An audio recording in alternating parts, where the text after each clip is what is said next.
Stench soup. She blew powder in my face. It felt like an icy cloud, and then I couldn't breathe for a while.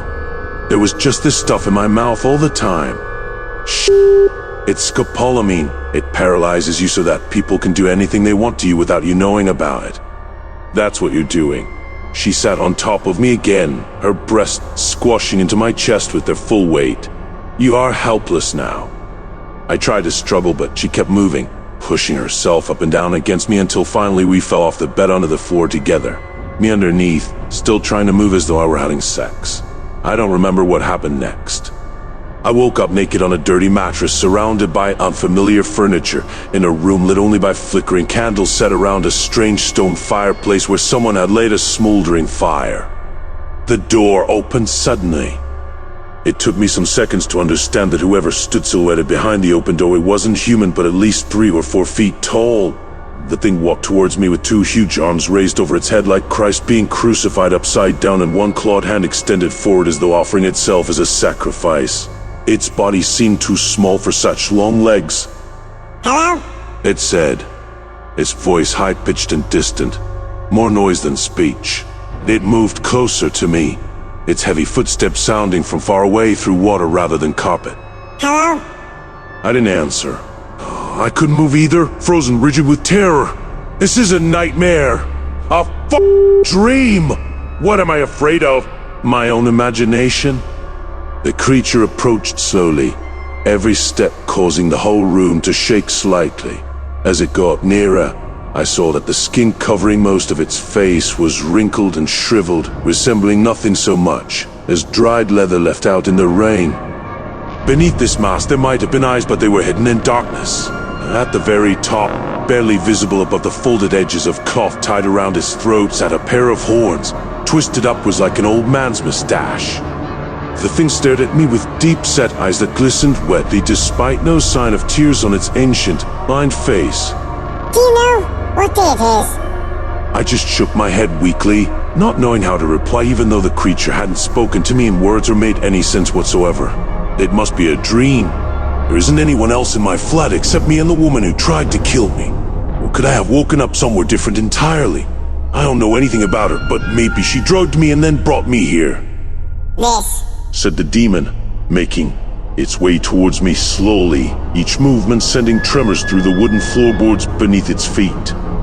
Its lips pulled back into a grinning grimace as it crouched down beside me, leaning its bony elbows against its knees as it regarded me with those large, strange eyes. is your bed. The beast reached out for my shoulders. I flinched away from him. He caught hold of one arm and lifted me from where I lay, half covered by the sheets, to look at me again. His fingers tightened painfully around my wrist and squeezed until I felt pain shooting through the bones of my forearm like icy fire. Then his other hand came up to touch the side of my face. I screamed and cried out when a cold hand brushed across my cheek, but still that huge finger slid between my teeth so that I couldn't scream anymore, couldn't move, couldn't do anything but gag in agony, eyes wide with horror.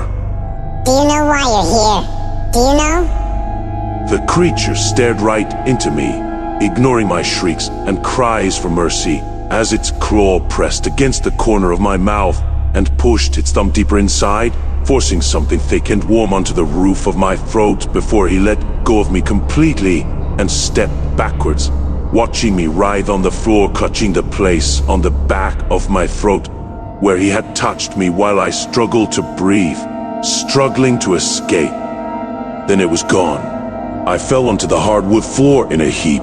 My heart thudded in terror. I choked back tears of panic and relief to listen. Was it standing over me? No sound. Nothing at all except silence.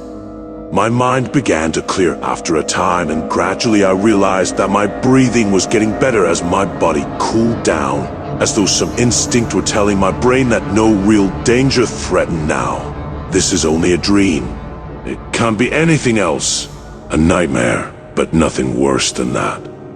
But the feeling of helplessness remained, and the memory of the creature's words kept repeating themselves. Do you know what day this is? How long have I been here? Where did I come from? Who are you people? Why am I here? What has happened to me? I found my trousers and jacket discarded nearby along with a t-shirt and a pair of underwear. It took me some moments to realize that someone had undressed me while I slept. Then I saw her, lying in an unnatural pose in the corner of the room, staring at me with open eyes that weren't there. She died horribly, so I assumed. Her limbs bent awkwardly away from each other in the air, hanging lifeless like meat dangling from the ceiling of a butcher shop window. Her clothes lay around her as though she'd dropped them where they lay rather than having worn them. Her naked flesh gleamed like pale marble under the flickering candlelight, and then as my eyes grew accustomed to the gloom, I noticed the red splashes running across her skin. "This bitch deserves it," I muttered aloud without thinking, my anger keeping my fear at bay for a while. She deserved to die. I sat on a chair beside the body for a while and watched her twitching as the flies gathered above her body before eventually taking flight again, as though trying to avoid me.